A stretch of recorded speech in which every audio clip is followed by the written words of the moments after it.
Yes, my people, it's your boy Enzo, the realest in the game. And just like that, I'm back with another one. So, guys, last night, Claressa Shields defended her heavyweight titles against Lani Daniels. Claressa Shields won via a unanimous decision. I watched the fight, the full fight, and I must say I gave Claressa Shields 10 rounds. So I agree with the judges. One judge scored it 100 to 90, another one 99 to 91, and the other judge scored it 99 to 91. So I'm in agreement with the judges. And what I'll say about the fight is Claressa Shields, being the bigger woman in there, Lani Daniels coming up from the light heavyweight division, it told, you know, the size and strength of Claressa Shields told, especially in her early rounds where Claressa Shields was able to push back Lani Daniels onto the rope. She was letting some shots go. Even in the center of the ring, Claressa Shields was dominating. What I would say about Lani Daniels as well, in the later rounds, she really did well. She started pushing the GWOAT, Claressa Shields. She started pushing her back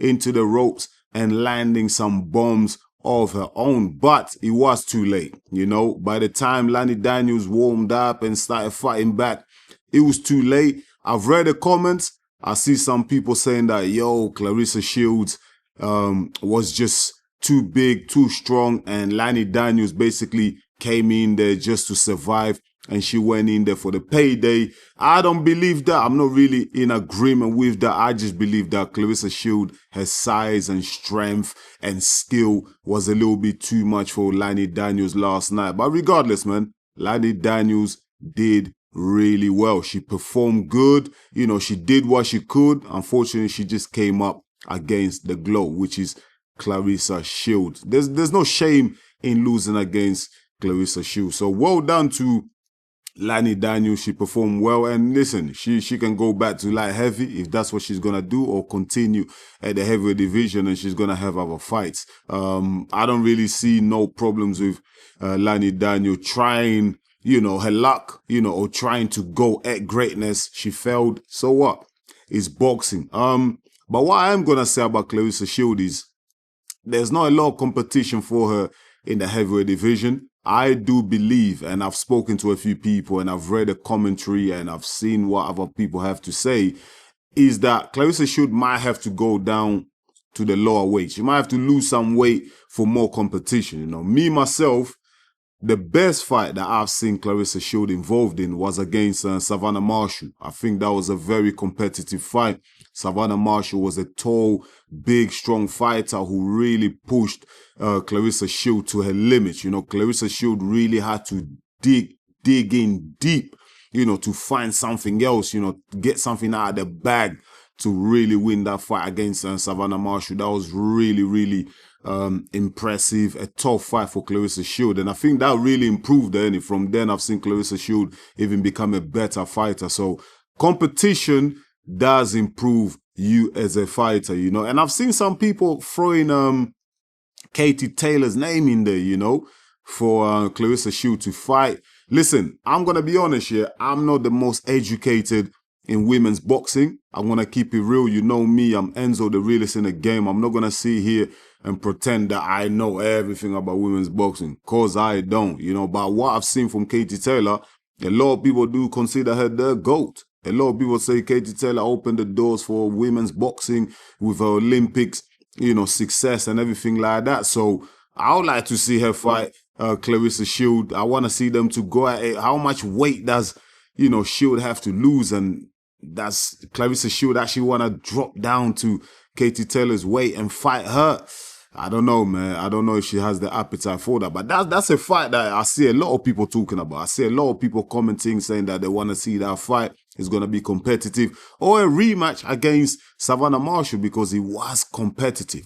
it was very competitive when these two girls fought. So I want to see them run that back. Just in terms of, I'm just talking about as a fan, like in terms of competitiveness, I want to see Claressa Shields in more competitive fights. I want to see her push to her limits. I really want to see her dig deep and having to really fight to win the fight. Do you know what I mean? To win her titles, you know. So that's all I want to say on that. And I just want to end with, like, I'm an amateur boxing coach. I coach women and girls, boys, men. You know, I coached a lot, you know, in the amateurs. And one thing I will say about the women's boxing is that obviously, look, it's not as developed as the men's yet. You know, it's not gone that far. So the talent pool is not that deep. And one thing I've realized as a coach in coaching women and girls is that there's a certain age when girls get to, let's say, the 15, 16 in the amateurs, a lot of them drop out after that.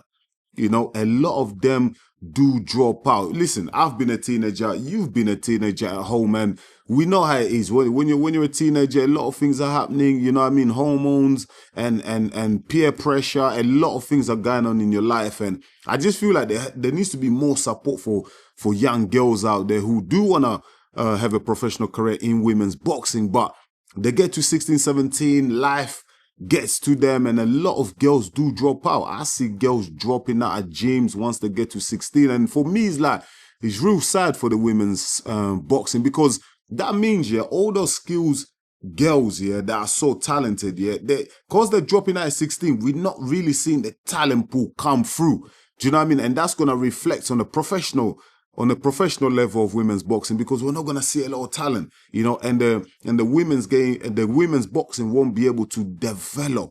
So I feel like the governing bodies, or, you know, the associations in each country, I know in the UK they do a lot for women's boxing, in America, maybe Australia as well, but you know, all around the world, we need more talent of women coming through. So I feel like there's more to be done at the grassroots level, at the amateur levels, you know, for the women's boxing to really improve it, because I've seen it firsthand. I work with women and girls, I'm coaching them, and I'm like, so many of them drop out once they turn 16, man, you know, and that's not good.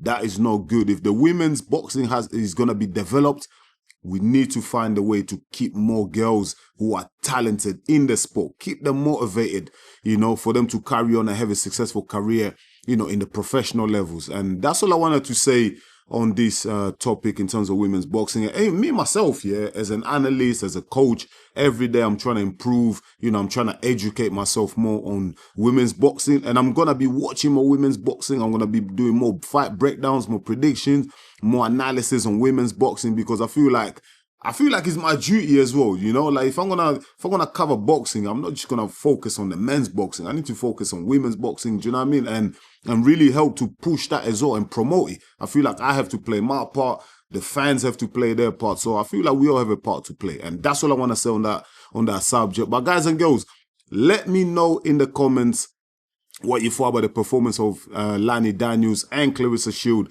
last night. Does Claressa Shields have to move back down, you know, lose some weight, you know what I mean, to fight better competition? I think she does.